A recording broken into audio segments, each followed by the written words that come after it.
વડોદરા શહેરના અટલ બ્રિજ ઉપર વધુ એક અકસ્માતની ઘટના બની હતી। સર્જાયેલા અકસ્માતને પગલે ટ્રાફિક જામના દ્રશ્યો સર્જાયા હતા। પ્રાપ્ત માહિતી અનુસાર વડોદરા શહેરના અટલ બ્રિજ ઉપર અકસ્માતની ઘટના બની હતી। પૂરપાટ દોડી રહેલ એક કાર અટલ બ્રિજ સાથે ભટકાઈ હતી। મળતી માહિતી અનુસાર કેટલાક લોકોને ઈજાઓ થતાં 108 મારફતે હોસ્પિટલમાં ખસેડવામાં આવ્યા હતા। અકસ્માતને પગલે ગાડીમાં એરબેગ પણ ખુલી ગઈ હતી।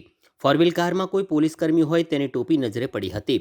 વાહન ચાલકને અકસ્માત કેવી રીતે સર્જાયો તેવું પૂછતા તેણે જવાબ આપવાનું ટાળ્યું હતું।